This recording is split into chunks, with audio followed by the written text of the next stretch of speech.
आज की क्लास में हम ये देखेंगे कि अंडरस्टैंडिंग ऑफ अ प्रॉब्लम क्या होती है कंप्यूटर साइंस के अंदर, और प्रॉब्लम का एनालिसिस कैसे करते हैं, उसका सलूशन कैसे प्रॉब्लम का प्लान करते हैं, और ऑप्टिमल सलूशन की तरफ हम कैसे बढ़ेंगे। तो आइए आज का लेक्चर स्टार्ट करते हैं। हमने ये बात की थी लास्ट लेक्चर में कि हमारे कंप्यूटर को तब तक वो बात नहीं पता चलेगी जब तक हम उसको बताएंगे नहीं। अगर एक प्रॉब्लम अकर होगी, लेट्स सपोज एक प्रॉब्लम है, कल हमने बात की थी कि for finding the average of 5 numbers, ठीक है। 5 नंबरों की एवरेज निकालने के लिए हमें क्या करना पड़ेगा? तो हमें सबसे पहले ये पता हो कि एवरेज होती क्या है। जब तक हमें ये नहीं पता होगा कि एवरेज क्या होती है, हम कभी भी एवरेज का प्रोग्राम लिखने के काबिल नहीं होंगे। ठीक है, नंबर 1। जब हमें पता चल जाएगा कि एवरेज होती क्या है, तो फिर हम कोशिश करेंगे कि हम इस प्रॉब्लम से निपटने की ट्राई करें। ठीक है। अच्छा, जब हमें पता चल गया कि जी एवरेज होती है कि 5 नंबरों को जमा करो और डिवाइड कर दो 5 के ऊपर, तो आपके पास एक एवरेज नंबर निकल आएगा। ठीक है। अब आपने इसके लिए बैठ के किसी न किसी प्रोग्रामिंग लैंग्वेज के अंदर काम करना है। ठीक है, वो कौन सी प्रोग्रामिंग लैंग्वेज होगी, वो इसके अंदर हम इसी बुक के अंदर हम एक प्रोग्रामिंग लैंग्वेज पढ़ेंगे जिसको हम सी का नाम देंगे। ठीक है, सी लैंग्वेज। अच्छा, तो सबसे पहले उसके लिए हम एल्गोरिदम डिजाइन करेंगे। अब एल्गोरिदम क्या होता है, अभी जाके आगे थोड़ी देर पढ़ते हैं कि एल्गोरिदम क्या होता है। जैसे आपको कहा जाए कि जी एक मकान बनाना है, तो मकान बनाने के लिए सबसे पहले हम क्या करते हैं? एनीवन? बेस बनाते हैं। बेस बनाते हैं, और उस बेस बनाने के लिए भी हमें सबसे पहले उसका नक्शा बनाना पड़ता है। ठीक है ना, जब तक नक्शा नहीं बनाएंगे तो तब तक तो मकान नहीं बनेगा ना। ये same is the case hair कि जब तक आपको एक प्रॉब्लम की समझ नहीं आती तब तक आप आगे मूव नहीं कर सकते। तो प्रॉब्लम की समझ आने के लिए आपको क्या करना है कि आपको सबसे पहले ये समझना है कि ये जो प्रॉब्लम मेरे पास आई है, आया मैं इसको सॉल्व कर सकता हूँ या नहीं कर सकता। तो उसके लिए हमें पेपर वर्क करना पड़ेगा। And for that paper work what you have to do is कि आपको सबसे पहले उसके लिए एक प्रोग्राम लिखना है, और उस प्रोग्राम को लिखने से भी पहले आपने उसके लिए एक एल्गोरिथम डिजाइन करना है।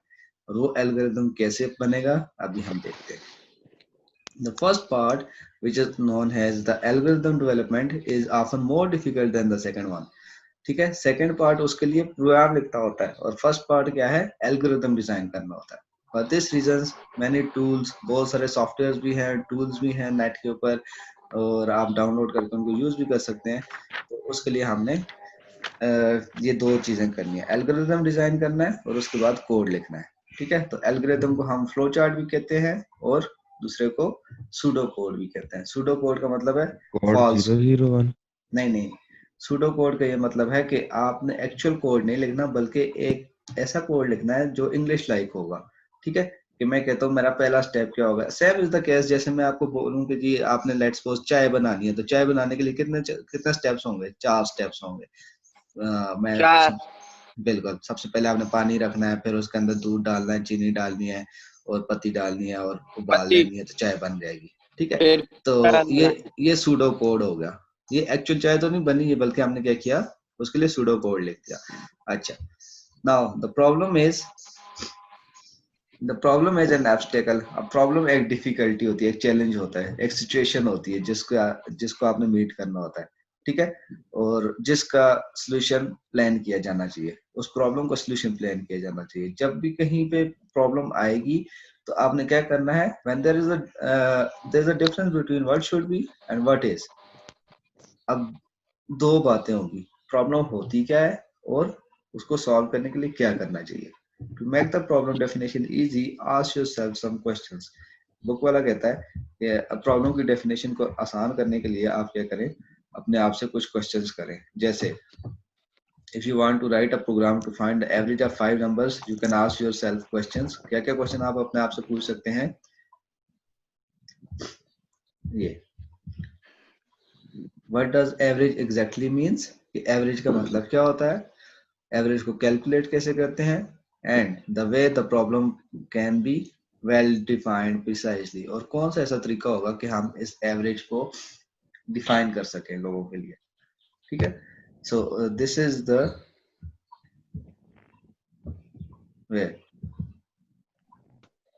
काजी जोहर यू आर लेट, आप लेट आए हैं और इसलिए आपको प्रॉब्लम की डेफिनेशन समझ नहीं आ रही। प्रॉब्लम की डेफिनेशन ये है, इट्स एन एब्स्टेकल, इट्स एन एब्स्टेकल, कोई ऐसा एब्स्टेकल जिसको, कोई ऐसा डिफिकल्टी, कोई ऐसा चैलेंज जिसको रिजोल्यूशन रिक्वायर्ड है, जिसको रिजॉल्व होना चाहिए। ठीक है, अब एक प्रॉब्लम हमने अभी डिफाइन किया है कि हमने ये प्रॉब्लम देखना है कि how to if you want to write a program for finding an average of 5 numbers, आपने एवरेज ऑफ 5 numbers निकालनी है। अब ये एक प्रॉब्लम है हमारे पास। अब इसको रिजॉल्व करने के लिए क्या करना चाहिए? इसको रिजॉल्व करने के लिए आपके पास कुछ क्वेश्चंस का पहले आंसर आपको आना चाहिए। सबसे पहला क्वेश्चन ये होगा कि एवरेज, एवरेज का मतलब क्या होता है। ठीक है, तो दूसरा दूसरा प्रॉब्लम ये है कि एवरेज को कैलकुलेट कैसे करते हैं। तीसरा प्रॉब्लम ये है कि हम एवरेज को कैसे डिफाइन कर सकते हैं आसानी के साथ। ये तीन बातें जब आपको पता होंगी तो आप एवरेज के लिए प्रोग्राम आराम से लिख सकते हैं। ठीक है, अच्छा लिखेंगे कैसे, ये अभी थोड़े आज के या कल के लेक्चर में बैठ के ये देखेंगे कि हम एक एवरेज के लिए प्रोग्राम कैसे लिखेंगे या उसके लिए सूडो कोड कैसे लिखेंगे। अच्छा जी, then now problem analysis. Analysis क्या होती है? हमारा कंप्यूटर जो है वो इतना ज्यादा इंटेलिजेंट नहीं है कि वो अपने प्रॉब्लम को खुद ब खुद सॉल्व कर सके। ये तो ह्यूमंस ने जाके उसको बताना होता है, एनालाइज करना होता है और इंस्ट्रक्शंस डेवलप करनी होती हैं प्रॉब्लम्स के लिए। ठीक है, आर्टिफिशियल इंटेलिजेंस।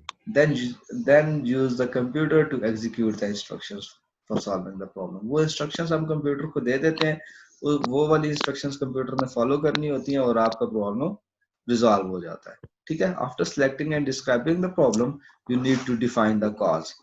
अब जब आपने प्रॉब्लम को सिलेक्ट भी कर लिया और डिफाइन भी कर लिया तो अब आपने उसके लिए कॉज एनालाइज करनी है कि किस वजह से ये प्रॉब्लम आया था। ठीक है, you need a clear idea of the problem so that it can be analyzed। तो आपने एक क्लियर आइडिया देना है प्रॉब्लम का ताकि वो एनालाइज हो सके। ठीक है, revisit the problem description to make sure that you are clear about it।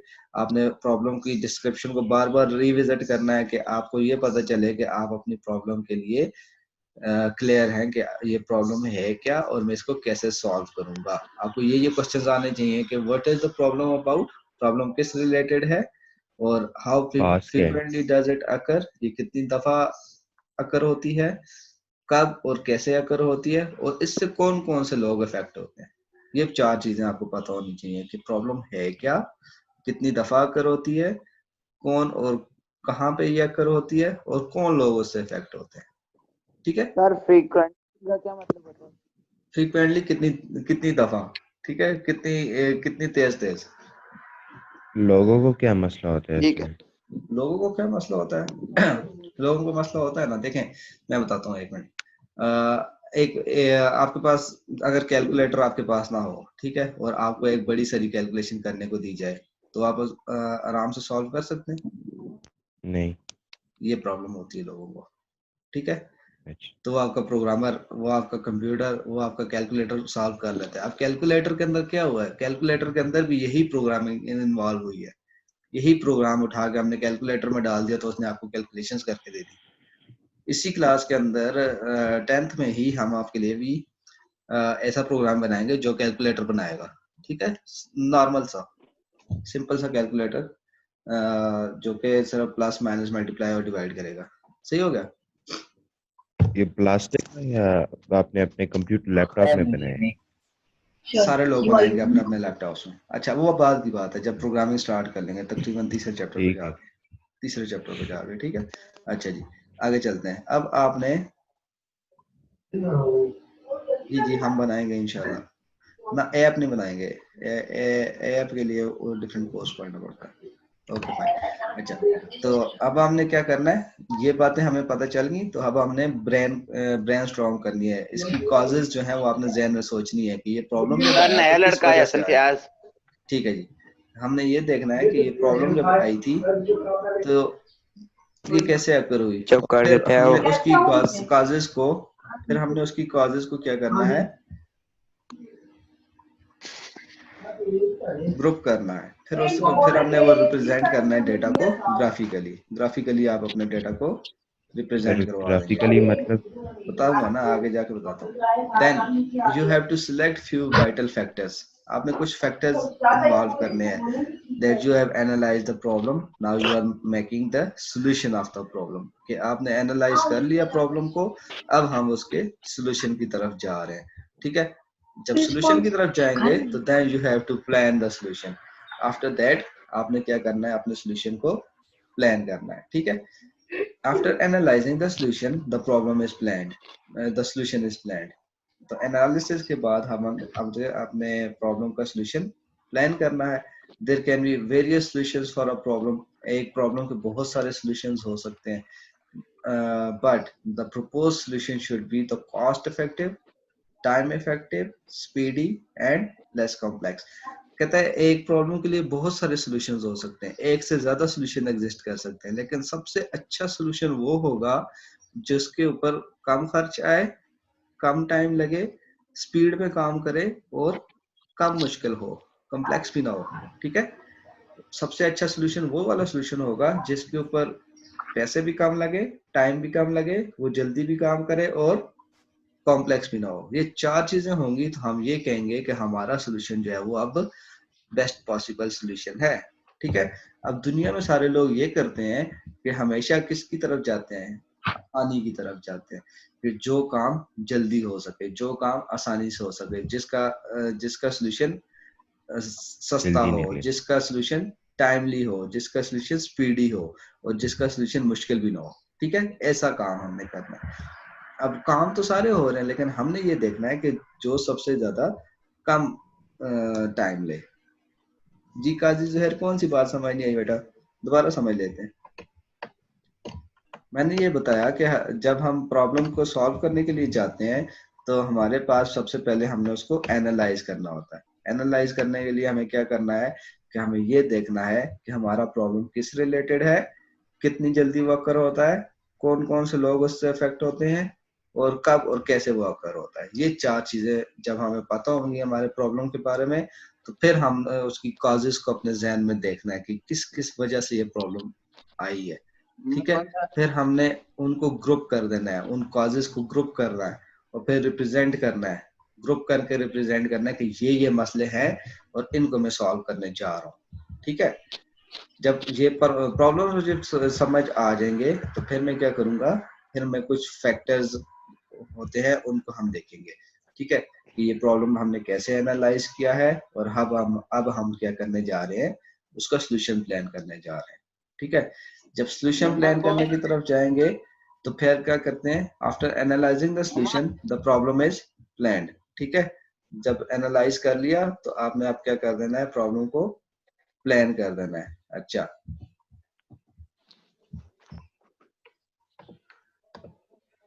अच्छा जी, there can be various solutions for a problem. एक प्रॉब्लम के लिए बहुत सारे सॉल्यूशंस हो सकते हैं, लेकिन सबसे इफेक्टिव सॉल्यूशन वो होगा जो कॉस्ट इफेक्टिव हो, जिसके ऊपर कम पैसे लगे, जिसके ऊपर कम टाइम लगे, जो स्पीडी हो और लेस कॉम्प्लेक्स हो। ये चार चीजें होंगी तो हमारा सॉल्यूशन बेस्ट पॉसिबल सॉल्यूशन होगा। अब कुछ फैक्टर्स हैं, प्रॉब्लम सॉल्विंग टेक्निक्स हैं। ठीक है, अब हम देखते हैं उन उन प्रॉब्लम सॉल्विंग टेक्निक्स में से कौन सी सबसे अच्छी होगी। ये मुख्तलिफ टेक्निक्स हैं, इनको अभी हम वन बाय वन देखते हैं। सबसे पहली टेक्निक होती है एब्स्ट्रैक्शन। एब्स्ट्रैक्शन क्या होती है, एक प्रॉब्लम आपके पास आया है तो आपने वो प्रॉब्लम सॉल्व करने के लिए एक मॉडल बनाना है। ठीक है, एक एक मॉडल बनाते हैं प्रॉब्लम सॉल्विंग का और उसको अप्लाई करते हैं सिस्टम के ऊपर। अगर तो वो प्रॉब्लम सॉल्विंग का मॉडल हमारा ठीक हुआ तो हमारे पास सही रिजल्ट्स आएंगे, अगर वो ठीक ना हुआ तो रिजल्ट सही नहीं आएगा, फिर हमें कोई और मॉडल बना के उसके ऊपर लगाना पड़ेगा। ठीक है, और solving the problem in a model of the system before applying it to the real system. एक मॉडल सिस्टम के ऊपर हम पहले अप्लाई करते हैं और फिर अगर वो प्रॉब्लम सॉल्विंग टेक्निक सही होती है तो वो उसको फिर हम रियल वाले सिस्टम के ऊपर अप्लाई कर देते हैं। ठीक है, the second one is analogy. Analogy क्या होती है, using a solution that solves an analogous problem. हम ये देखते हैं कि हमारे पास ये प्रॉब्लम आई है तो उससे सिमिलर प्रॉब्लम्स को हम देखना शुरू कर देते हैं कि इस तरह का और कौन कौन सा प्रॉब्लम होता है। ठीक है, फिर उस जो सिमिलर प्रॉब्लम होगा उस सिमिलर प्रॉब्लम को पहले हम देखेंगे कि उसके लिए कैसा सॉल्यूशन प्लान हुआ, उसको उठा के हम अपने अपने वाले प्रॉब्लम के ऊपर अप्लाई करेंगे, ठीक है। तो एनालॉजी क्या होती है? Using a solution that can be solve analogous problem, similar problems को जो सॉल्व करता है उस सॉल्यूशन को उठा के हम देखते हैं, ठीक है। तीसरी बात क्या होगी? ब्रेनस्टॉर्मिंग। ब्रेनस्टॉर्मिंग क्या होती है कि आपने सजेस्ट करना है लार्ज नंबर ऑफ सॉल्यूशंस को या आइडियाज को। बहुत सारे लोग मिलके बहुत सारे आइडियाज या सॉल्यूशंस देते हैं and developing them until the optimum solution is found. और उन सारे आइडियाज को हम अपने पास रखते हैं और उसमें से ऑप्टिमम सॉल्यूशन निकालते हैं। ऑप्टिमम सॉल्यूशन जो सबसे बेस्ट सॉल्यूशन होगा, तो that would be the optimum solution.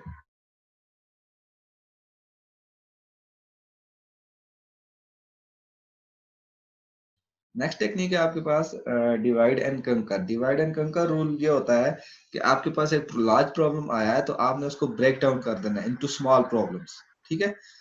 एक बड़ा प्रॉब्लम है, उसको ब्रेक करें दो प्रॉब्लम्स में, फिर वो जो दो प्रॉब्लम्स बनी है फिर उनको फिर डिवाइड करें चार प्रॉब्लम्स में। अब वो जो चार सब प्रॉब्लम्स बनी है उनको फिर डिवाइड करें 8 सब प्रॉब्लम्स में, ठीक है।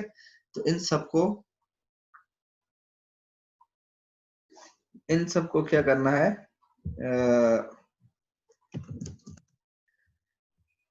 ये जब सारी छोटी छोटी प्रॉब्लम्स जब बन जाएंगी तो अब आपने छोटी प्रॉब्लम को सॉल्व करना शुरू कर देना, जो सबसे छोटी प्रॉब्लम बन गई है, ठीक है। वो उसको सॉल्व करेंगे, फिर नेक्स्ट छोटी प्रॉब्लम को सॉल्व करेंगे, फिर नेक्स्ट छोटी को, फिर नेक्स्ट छोटी को, ऐसे करते करते सबसे पहले हमने अपनी सारी प्रॉब्लम्स को डिवाइड किया। अब डिवाइड करने के बाद हम उनको कंकर करना शुरू कर देंगे। कंकर करने से ये मुराद है कि अब हम उनको फला करना, सॉल्व करना शुरू कर देंगे। छोटी प्रॉब्लम सॉल्व हो गई, फिर उससे बड़ी प्रॉब्लम के ऊपर जाएंगे, फिर वो सॉल्व होगी, फिर उससे बड़ी के ऊपर। And this is in this way हम क्या करेंगे? अपनी प्रॉब्लम को डिवाइड एंड कंकर कर लेंगे। पहले डिवाइड किया हमने अपनी प्रॉब्लम को और फिर उसके बाद हमने अपनी प्रॉब्लम को सॉल्व करना शुरू कर दिया, ठीक है। Next is research. रिसर्च क्या होता है? employing existing ideas and adopting the existing solutions to a similar problems। existing ideas को या existing solutions को लेके आपने उसके ऊपर रिसर्च करनी है कि इससे बेहतर मैं किस तरफ जा सकता हूँ, उससे बेहतर आइडिया ढूंढना है, ठीक है। अगर आपको उससे बेहतर मिल जाता है तो आप उसकी तरफ मूव करेंगे। Hasan Fayaz, the lecture will be available after the class, ठीक है, ऑन यूट्यूब। मैं लिंक सेंड कर दूंगा आपकी क्लास ग्रुप में। Okay okay fine.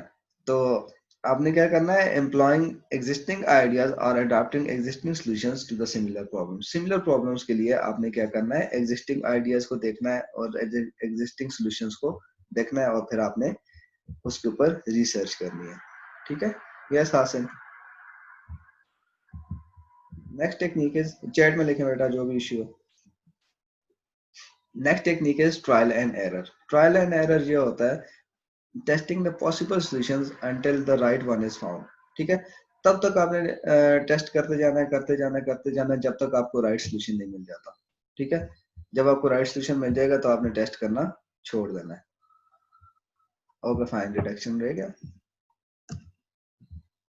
हाँ अच्छा, रिडक्शन रहेगा। रिडक्शन ये होती है transforming the problem into another problem for which the solution exist. आपने रिडक्शन में क्या करना है कि इसी प्रॉब्लम का एक और उसके साथ का कोई और ऐसा प्रॉब्लम, सिमिलर प्रॉब्लम ढूंढना है जिसके लिए सॉल्यूशन एग्जिस्ट करता है, ठीक है। उसको पहले देखना है, उसको पहले सॉल्व आउट करना है कि जी हाँ इस तरह का ये प्रॉब्लम है तो इसके लिए ये सॉल्यूशन एग्जिस्ट करता है। तो मैं इसी को अगर अपने प्रॉब्लम के ऊपर एग्जिस्ट अप्लाई करूँ तो क्या मेरे पास कौन से रिजल्ट्स निकलेंगे, ठीक है।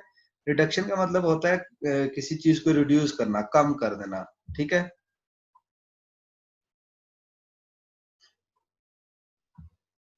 ओके जी, आगे मूव करते हैं। अच्छा, द लास्ट टेक्निक इज जो trial and error. Trial and error क्या होता है?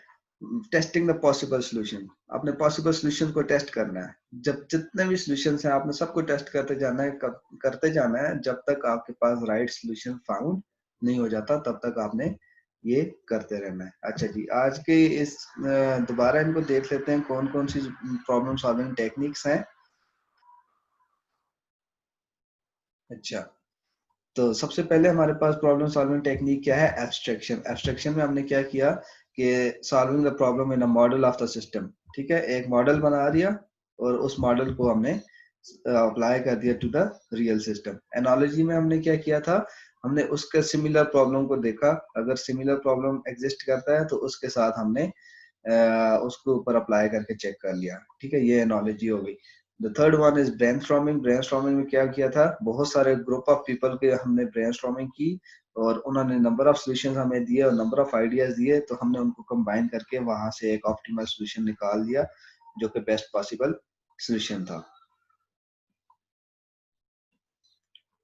तो हमने वहां से एक सबसे बेस्ट वाला सॉल्यूशन निकाल लिया ब्रेनस्टॉर्मिंग के थ्रू, कि बहुत सारे लोगों का आइडियाज को गैदर किया और उसमें से एक आया सॉल्यूशन निकाल दिया।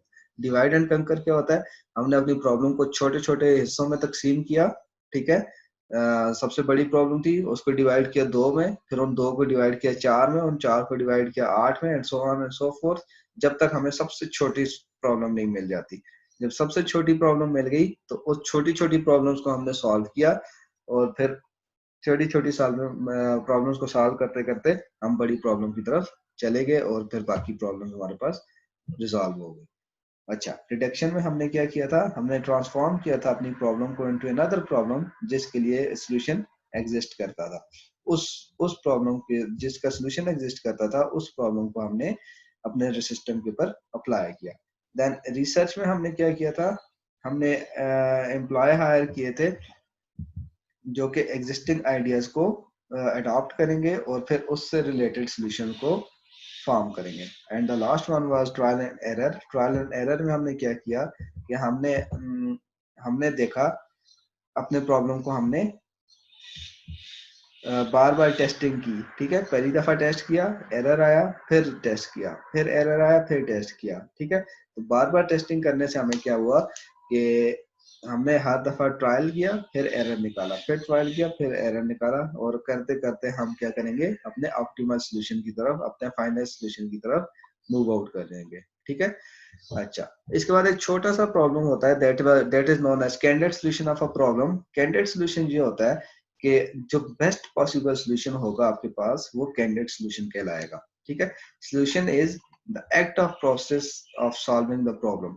The act of process of solving the problem, एक प्रॉब्लम को सॉल्व करने के लिए क्या प्रोसेस करेंगे ताकि आपके पास सबसे अच्छे रिजल्ट्स आए और सबसे मिनिमम कॉस्ट लगे। मिनिमम कॉस्ट के ऊपर सबसे अच्छे रिजल्ट्स आने को हम क्या कहेंगे, कैंडिडेट सॉल्यूशन है।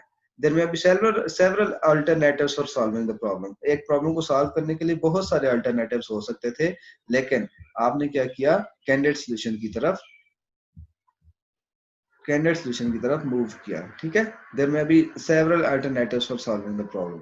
However, finding the best and the most suited solution is known as candidate solution of a problem. सबसे जो best solution होगा that would be known as your candidate solution of a problem. तो बस यहाँ पे आज हम स्टॉप करते हैं और यहाँ से आगे का काम हम कल देखेंगे इंशाल्लाह।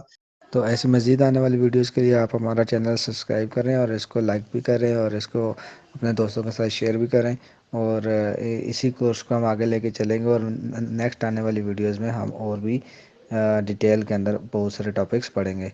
तो तब तक अपना ख्याल रखिएगा। अल्लाह हाफिज़।